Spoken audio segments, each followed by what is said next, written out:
Recording in progress. Got it. All right.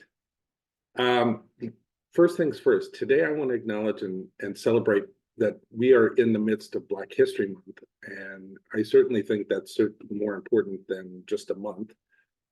Though I'm glad there is a month dedicated to us, to this, so that we can all celebrate and learn. And I know that the song after my talk today is dedicated to that. So awesome. I also want to acknowledge Valentine's Day. I know that there are some bah humbugs out there who don't like Valentine's Day, and they say it's one of those made-up holidays that Hallmark created for money or whatever. But I say the more love, the better. And it's just another day that I get to give flowers to my sweetheart, and that's a good day. And I also want to acknowledge that there's a big sports event later this afternoon.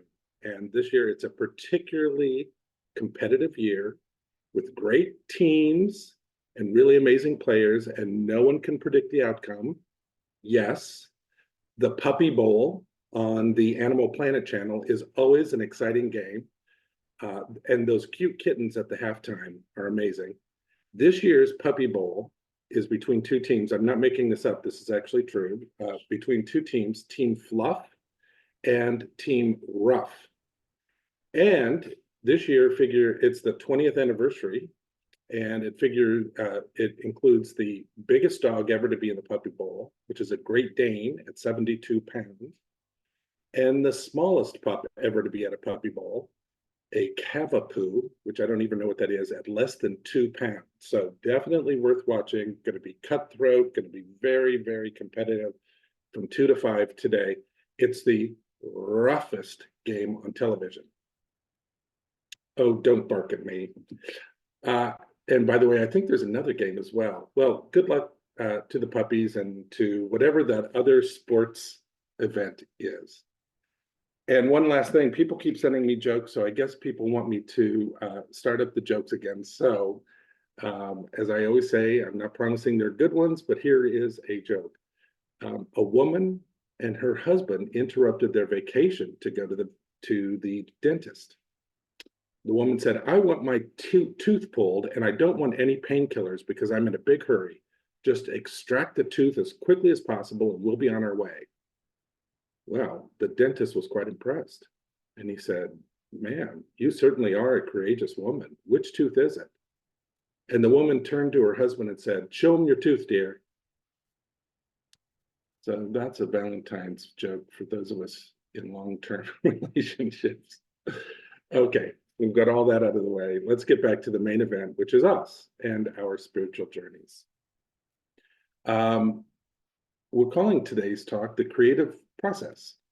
And I think another name for it, though, could be choose your own adventure. Do you remember those books? They were books for kids with very short chapters, and you'd read the first chapter, and it would always have a couple characters in conflict. And at the end of the short chapter, it would say, if you want the characters to do this, go to page 23. But if you want them to do that, go to page 42. And then you'd pick which one. Say you went to 42, and then they'd answer that, the next step. And at the end of that short chapter, it would say, now, if you want them to whatever. And it would lead you through the book, chapter by chapter, where you literally choose the ending of the book. And you could literally create the adventure these characters would go on. And each time you read the book, you'd have a different adventure, which I think is very clever. The series started back in 1976 and now has over 200 titles, I think, and has sold over 250 million copies and spilled over into video games and TV and movies. But in a sense, our lives are like those books. We can, to a point, choose our own adventure. Things happen to us, and we then have a series of choices we could make responding to that thing. And that will determine the adventure we're going to have with it. So let's just dive in a little bit deeper into that. I'm always so interested, as you all know, in the practical application of the principles we teach. Ernest Holmes, founder of the Centers for Spiritual Living and author of the textbook that we use, which is called The Science of Mind, reminds us that there's one power, not two, no duality, and that this one power uses what he called the creative process to create all life, including each one of us. Now, notice that he called it a process, which means that it's active. Our part is active. We bring the creative equation to life by taking action. It's the difference between knowing something and living it. Rumi, who was the 13th century Sufi poet, once wrote, "You can't get drunk on the word wine." And what he meant was that we can learn about wine, we can study it, we can see it, we can look it up in a dictionary, but that is different than when we actually drink it. Drinking it is when we experience it and it affects us. Knowledge versus action. Actually, we need both. The Christian Bible puts it this way: faith without works is dead. We can have faith, but faith is active. We use it when we need it, and we align our actions with the faith we have to produce a result. We often will say that phrase, the fruit of our actions. Or again, as the Bible puts it, you know somebody by their fruits. In other words, people can say whatever they like. They can post as many inspirational memes on their social media as they want, but it's what they do in their life off of social media that shows us who they really are, who we really are. There's a saying that I think may have come out of the recovery movement. I'm not sure about that, but I think that's where it came from. And it says, it's easier to act your way into a new way of thinking than to think your way into a new way of acting. I think we need to do both, thinking and acting, bringing them together.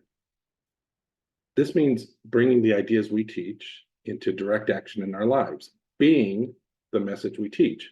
We don't need to attract new people to come through our doors through clever marketing. We can do that, but we actually attract them by becoming attractive, meaning by living our teachings. When we do that, we automatically, through the creative process that we teach, attract the people who want what we have. They can feel it from us. They can see it on our faces. It's not about being perfect, but we are authentic, and that's the key. So the creative process, otherwise known as choose your own adventure, is how we do that in our daily lives. Again, these are great concepts, but how do we do it? So most of you know me by now. I'm from the Midwest. I like to keep it simple and practical. Show me how to do it, and I'll do it. So let's begin with this. We can't always choose the experience that happens to us, but to a large degree, we could choose our response to it. And let's use a very simple example to understand this better. Say someone is rude to you. Has anybody ever had anybody be rude to you? Probably all of us. Let's say, for example, that you stop at your favorite coffee house to get your favorite cup of joe. And you're really excited to get that venti salted caramel mocha frappuccino with 5 pumps of the frappuccino roast, 4 pumps of caramel sauce, 4 pumps of the vanilla syrup, 3 pumps of toffee nut syrup, double blended with the extra whipped cream made with organic oat milk, topped with some Madagascar cinnamon, some light foam, a touch of vanilla powder, and of course, some dark chocolate shavings. Not milk chocolate shavings, dark chocolate shavings. I think I got your order, right, Neil? Just wanted to make sure. Okay. Well, let's keep this simple. Let's just say you just want a large black coffee with 2 creams. And I need to have my blood sugar checked from just listening to that. Exactly. Let's just say you want a large black coffee, okay? And you've stood in line, you've waited your turn, you've placed your order, you've paid them the $7, and the barista gives you some attitude. They give you, that eye roll. And when they say your name to write on the cup, you can tell they don't really give one iota about you or your order. How do you know that? Because they misspelled Joel as Joan. And then they look right past you to the person behind you and they say, next. And then you wait and you wait and you wait. And finally, someone calls out Joan, and you find out that they didn't even get your order right. And they're just so busy with such a long line that you don't really even want to take this further. You just want to get out of there. So you leave the coffee with your $7 mistake. And how do you feel? You might feel angry. You might feel sad, cheated, boiling. You might feel unheard or unseen, upset, frustrated, all of the above. It's literally at this moment that we can choose our own adventure. At any given moment, big or small, you have three choices. The first of these is to continue this energy you just got from the barista.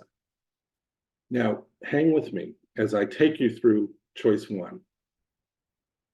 This is continuing the energy that you got from the barista. You immediately get into a defensive funk and you sarcastically think, oh, great, this day's really off to a good start. We've all been there, right? You think about going back into the coffee house, making a scene, but again, it's just too busy and you got to get to work.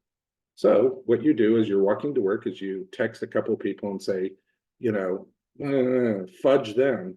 And then you go to Facebook and you make a post, a picture of the coffee cup that says Joan, and you say, is it really too much to expect that for $7 I get a little respect and a correct order? This coffee house is the worst. Tell me if you've not seen posts like that all over social media. And you feel a little better when you start to get likes, you know, a lot of likes to the post, and then you get some people with the crying funny emoji, and someone else writes, oh shucks, bad start to the day, maybe it'll get better. And then someone else writes, I'm having that same day, maybe it's Mercury retrograde. And you make it to work and you log into your computer and you see you have an email from one of your clients, Mike. And Mike says, Dear Joel, I really need that order I placed. Can you update me on the status, please? Thank you, Mike. Now you roll your eyes, not realizing that you are doing exactly to Mike's email what the barista did to you.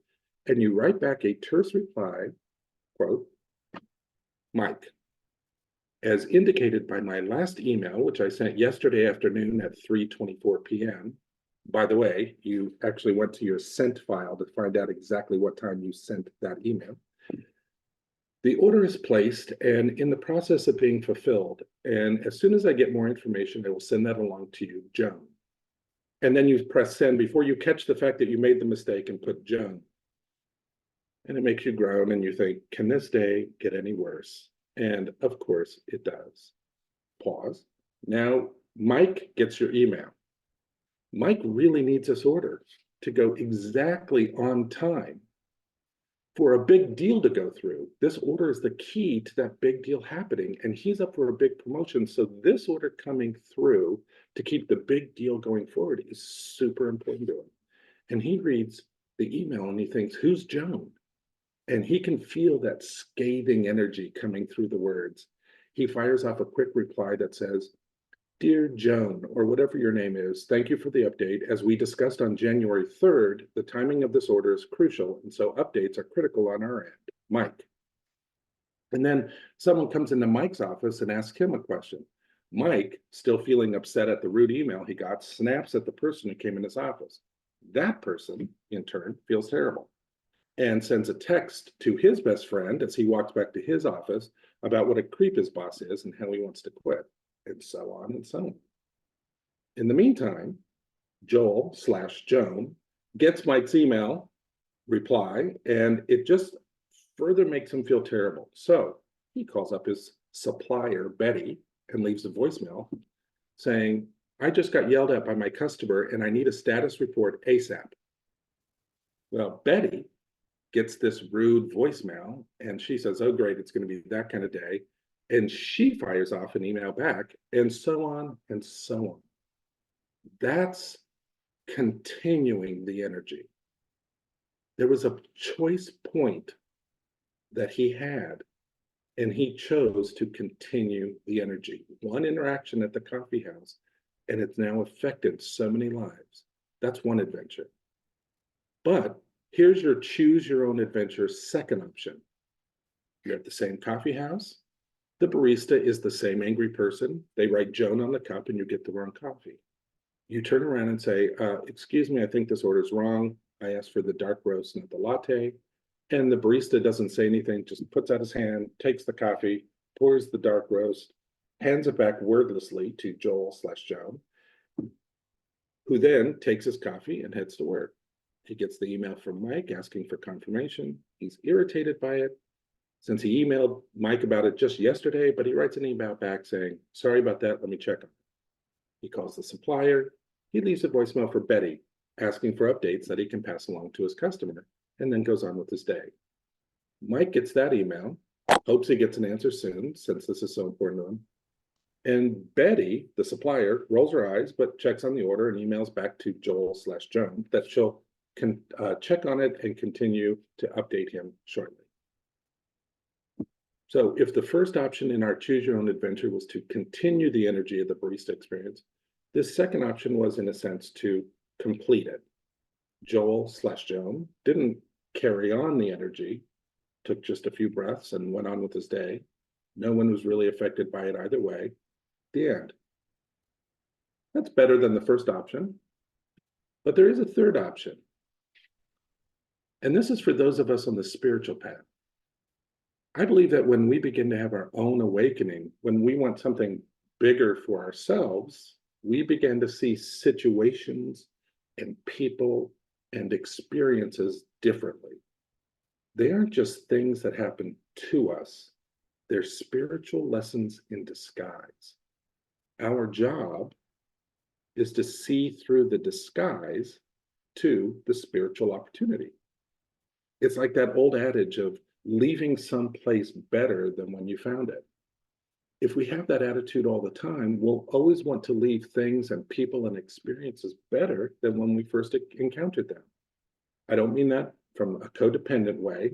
There is a shadow side of doing it where we're, doing it out of guilt or to gain approval or whatever. I don't mean it from that place. I mean it from a higher place, a place of knowing who we are and that we are change agents. We are literally practicing the principles we are coming to understand. Listen to it this way. This is from a book called The Tools by Phil Stutz and Barry Michaels. And Neil is going to put a link in the chat so you don't have to worry about writing down the name or all of that. And Phil is a psychotherapist. You can see there's a documentary about him on Netflix, which is really great. And he and Barry have kind of this conversation in this book. And what they say is this, what I would call maybe higher power or the universe, or some people would call God, they call higher forces. So that's how they use that. That's what they call it. So he says here, thinking about higher forces is worthless. You have to experience them. You can't prove or disprove the existence of higher forces. They're only real for you if you can feel them. This is the difference between knowing something in your head and experiencing it with your whole being. Only your whole being can experience higher forces or the universe or the divine as real. This is a radically new way of evaluating what's real. We've been trained to do that through thinking, but that doesn't always work with higher forces. The moment you think, you're in your head demanding proof that they exist, but higher forces must be experienced directly, and that takes effort. And then he goes on to say, the driving force of our spiritual evolution is experiences or personal problems. This principle makes sense to people in the abstract, but when you're facing heavy adversity, like a foreclosure, loss of a job, or the death of a loved one, certainly those are heavier adversities than the wrong coffee at a coffee house. Most people find it hard to see an upside. Think of a particularly difficult problem you have in your life right now, and then try this. First, think of that problem as a random hardship occurring in an unthinking universe that doesn't care about you or your evolution. How does that feel? Now, think of the same problem as a challenge posed by a universe that wants you to evolve and knows that you can. How does that feel? Most people feel more motivated when they envision themselves as part of an intelligent system whose goal is their advancement. Now, listen to this last little bit because it really sets us up to understand what we're talking about today. They write, this ongoing sense that experiences are meaningful is a fundamental difference between what they call a consumer and a creator. A consumer feels that life is only meaningful when their needs are being met. Problems, because they are ungratifying, inevitably destroy the consumer's sense of purpose. In contrast, and here's the gold, in contrast, a creator has a sense of meaning that can't be destroyed. They insist on seeing problems as driving them towards something better, something higher in themselves. Far from destroying their sense of meaning, problems and experiences actually reinforce it. Another way of saying this is this.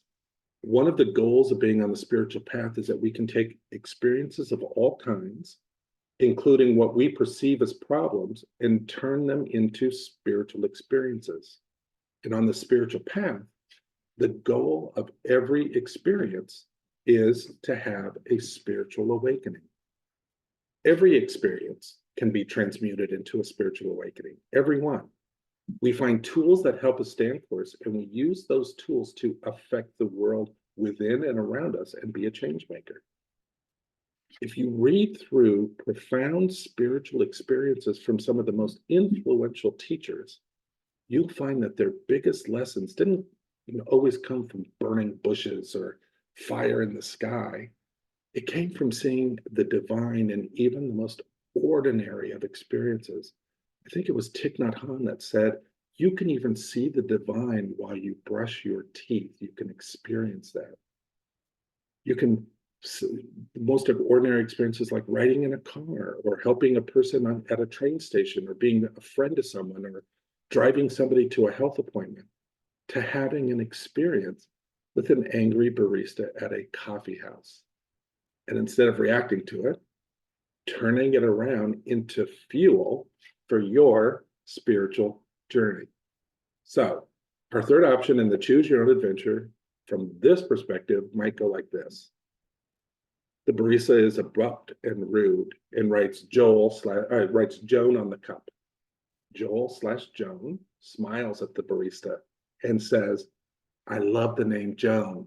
Call me Miss Crawford. And then he says it with genuine feeling. And he says, have a great day, Bob. Now he knows the barista's name is Bob because he took the receipt, and the receipts will say who the person is, and it said Bob. Well, Bob looks up and smiles. He liked that Joan Crawford reference and jokes back, well, if you're Joan Crawford, that makes me Betty Davis. And Joel/Joan says, thank you, baby Jane. And they laugh. Bob turns to the next person, smiles, and says, what would you like today? Now, while Joan/Joel waits for his coffee, he sends out a Facebook text of the receipt with the name Joan on it and says, clearly my inner Miss Crawford is showing, with a laugh emoji. And then he says, this coffee house is the best. He gets his coffee and he sees that Bob took special care to make sure it's correct. And he leaves the coffee house feeling good that he has his favorite coffee and can face the day. He logs into his computer at work and sees the email from Mike and starts to get irritated, but then he thinks, this must be really important to Mike if he's already emailing me again. Let me call Betty and see what I can find out. He calls Betty, leaves a voicemail saying, hi, Betty, this is Joan. This is Joel. And the barista called me Joan and, well, never mind, sorry. Anyway, my customer is very anxious for the order. I wonder if you could check on it to make sure that everything's okay. He must really need it because he's emailing me daily. Let me know. Thanks, Betty. Have a great day. Betty gets the voicemail and laughs at the Joel/Joan thing because she's had that happen to her at coffee houses. Somebody once wrote down Buddy instead of Betty. So she checks on the order and finds out that it's untracked. And then she even calls down to the production department and asks if they could get it a day early, since this sounds like this customer really needs it. They say, sure. And so Betty calls Joel back, calls him Joan, They laugh. She tells them about being called Buddy. They laugh again. And she tells them that not only is the order on time, but it'll come a day early, no extra charge.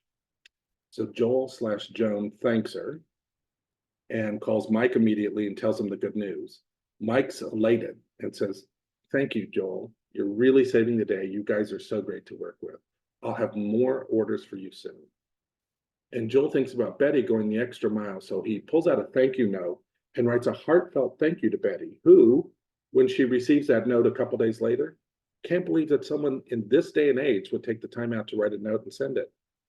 She got so inspired by that she thinks, wow, that's a great idea. And she writes a note to someone who did her a good deed and sends it. Same experience, different energy out in the world. If the first option in our choose your own adventure was to continue the energy, and the second was to complete the energy, this third option was to create new energy. Joel/Joan, Mike, and Betty might not describe this as a spiritual experience, but it was using that creative process of life, taking something that is at one level of energy and transmuting it into something higher. That's alchemy in action. We have many tools to help us choose that third option of using the creative process in life. We have spiritual mind treatment, which is active affirmative prayer. We have classes, including the wonderful Artist Way classes that contain a lot of tools that we use. We have opportunities all around us to be change agents in the world. If you get stuck, just take a deep breath and in your mind, ask your soul, your higher power, ask the universe, however you identify it, say, guide me through this. And then do whatever is the very next right action you can take. Make that call, send that email, hug that person, whatever it is. By doing this, we are inviting ourselves into God's day rather than inviting God into ours. We're aligning ourselves with the divine. What could be better than that? And if you think that the coffee house is too small of an example and that there are real problems in the world, you're right. If we can master the principles in the small experiences, it gives us spiritual muscle to use them in the big experiences. When we get divorced or fired or get a health diagnosis or someone closest to us passes, we can get inspired by those who have transmuted their experiences into profound experiences, like Nelson Mandela, who, under unbelievable circumstances, turned around, helped bring an end to apartheid in South Africa, and advocated for human rights around the globe. I mean, who's more inspirational than him? Or Bill W., who literally used his life as an example of how to find hope for addicts and has inspired countless millions. Or in our house, one of our biggest inspirations is Michael J. Fox, an actor who, when he was diagnosed with Parkinson's disease, made it a mission to bring awareness and research into the disease with grace, humor, clarity, and, yes, optimism. So many other examples. Who inspires you? So in closing, let me say this. Whatever happens to you, choose your own adventure. Remember the 3 C's: to continue the energy, to complete it, or to create something new and better. Whatever is going on with you right now, or happens to you this week, remember the 3 levels: continue, complete, or create. That's the creative process in action. That's how you can choose your own adventure. Let's just right now close our eyes and take this into our own affirmative prayer so that we can choose consciously our great spiritual adventure. And right now we just align with those beautiful words from the treatment at the beginning of our talk today, or of our time together. We go right to that place where there is only unlimited potential, that web of energy, that life itself, capital L life, where all of life is created. We align ourselves with that energy, knowing that that one life created the life that is me, it is you, and is all of us. And by aligning ourselves with that higher energy, we are able to lift ourselves up out of the effects of what happens to us into a greater cause with a capital C, so that we can choose our own adventure by not continuing or completing the energy, but instead creating the highest and greatest good for ourselves and for everyone involved. Knowing every time we make this choice, we're not just choosing it for ourselves, we're creating a chain of good that goes far beyond what we can see. That is who we are as change agents. That is how we can begin to affect the world in ever greater ways by creating new experiences that bring our teachings to life in our life. And with this as our truth, with this as our way forward, we now give thanks, knowing that even as I say these words, it is done unto each one of us who hears them. And with this, I release it into love and into law. And together we say, and so it is.